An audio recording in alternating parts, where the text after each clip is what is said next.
This June, Asia's past, present and future comes together. Race to feed the world as scientists, farmers and entrepreneurs solve the impending food crisis. Journalist Yuma Raki unveils the transformation of Japan's social and political identity in Deciphering Japan, and relive the history of the Chinese Communist Party as it marks 100 years of existence. This June on CMA. This Saturday, could rising inflation derail the post-pandemic economic recovery?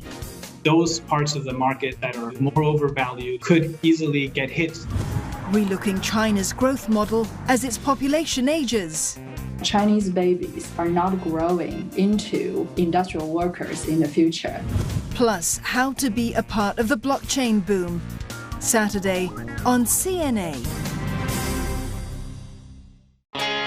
This is Game Oji-san. I make YouTube videos. While he does bespoke carpentry, I get up close with a new generation of local craftspeople. Whatever it took to become a woodworker, I think I did it. Starting with a furniture artisan.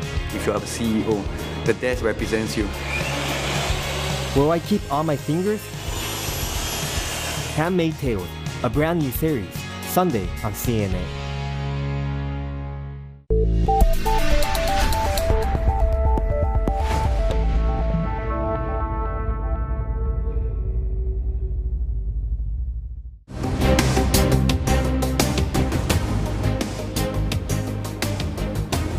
Updating our top stories tonight, new COVID-19 community cases fall, but an expert says it's too early to say if things will get better by next month. The COVID-19 variant first detected in India is twice as transmissible as the original variant. The Hajj is deferred for a second year running because of the pandemic. 900 Singapore pilgrims are affected. In regional news, Malaysia is considering fining people who miss COVID-19 vaccination appointments. The possibility of a financial penalty comes as the latest coronavirus outbreak gets even worse. An increasing number of younger people aged between 20 and 40 are testing positive as infections hit a record high for a third straight day. Minister Goh with more. Now, as daily new cases continue to climb, Malaysians are anxious to get themselves vaccinated. Now, here at the country's largest vaccination centre at World Trade Center, some 8,000 are inoculated every day. Now, although authorities have said many times that they won't be accepting any more walk-ins, and there's really no point waiting out here, still, many are desperate. They want their spare shots. Now, while some 52,000, however, were reportedly not turning up for their appointments. Now, authorities are now mulling actions against them, including getting them to pay a fine. Now, since the rollout of the National Immunisation Programme end of February, some 10% of the targeted 26 million population have received their first shots at least. Now, the opt-in for AstraZeneca vaccines this month on the first-come, first-served basis has driven up the rate of vaccination in the country. But authorities have decided to discontinue that. Instead, they will let the people choose or decide their preferred vaccine, including the place and the date for vaccination. Now, Vaccine Minister Khairi Jamaluddin, in making the announcement, said the government has ordered more vaccines from Pfizer, and bulk of it will arrive in the second half. Now, meanwhile, the rapid surge the past weeks has overwhelmed its healthcare system to almost breaking point. Semangat kita kena kuat. Kalau semua bersatu hati, insyaAllah kena kerja sama-sama. Dekat hospital, bed pun dah tak ada, ventilator pun tak cukup. So orang patient lain nak datang pun, diorang nak pergi mana? Diorang tak ada tempat dah sekarang. Health Director General Dr. Nur Hisham, meanwhile, is calling for more volunteers to join the fight to help ease the load of the frontliners. Saya rasa kalau volunteer tu boleh membantu lagi percepatkan ini vaksin ni kan semua. Hospitals are in need of more trained nurses for critical care. Now, Health Minister Dr. Adam Baba has urged the public not to delay seeking help after scores were brought in dead the past weeks. Mereka yang berada di rumah ataupun didapati tidak bergejala di peringkat awal tetapi terus ke stage 4 and 5, segera datang ke atau menghubungi fasiliti kesihatan kita. 80% of more than 2,400 deaths reported in the country happened this year. And the new variants from India, South Africa, Nigeria and the United Kingdom have been reported in the country. And authorities believe they are already in the community. Melissa Go, CNA, Kuala Lumpur. China has slammed US President Joe Biden's order to double down on investigations into the origins of COVID-19.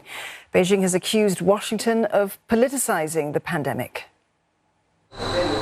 The US intelligence community has 90 days to find more information on the source of the COVID-19 virus. President Joe Biden says he wants definitive answers on whether the coronavirus emerged through animal contact at a market in Wuhan or from a highly secure research lab in the same city. The White House is once again calling on Beijing to be more forthcoming.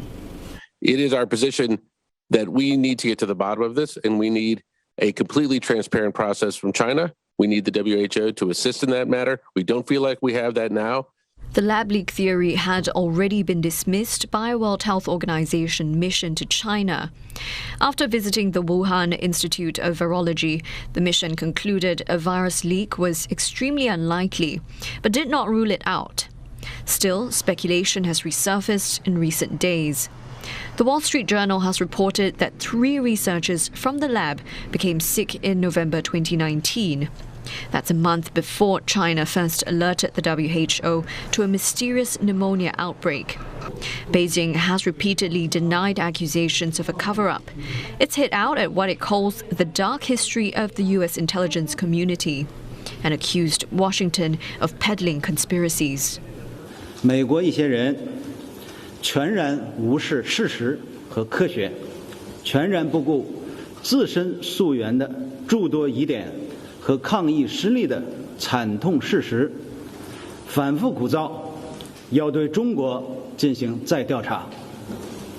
这充分说明，美方根本不在乎事实和真相，也没有兴趣进行严肃的科学溯源，而是想借疫情搞污名化和政治操弄，甩锅推责。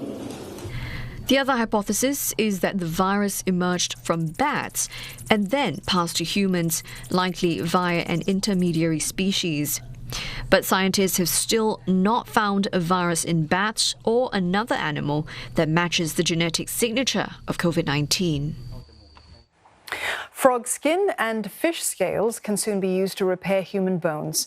Scientists at the Nanyang Technological University here in Singapore have developed a way to use the biomaterial instead of a patient's own tissues. It will also help tackle the problem of aquaculture waste.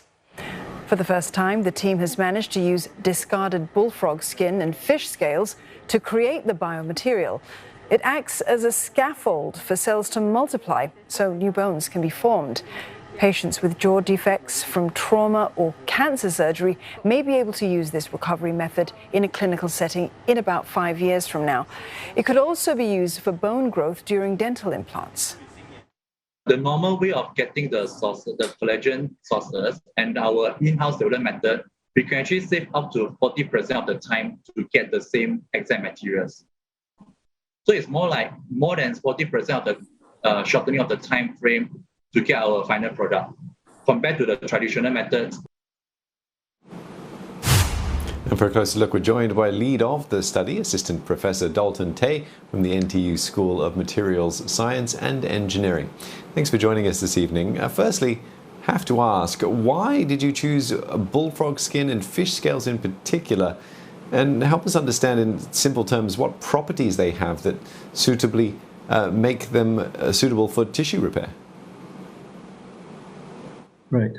Well, the reason why we chose bullfrog skin and fish scales is because they represent a significant stream of aquaculture byproducts that are produced locally and regionally.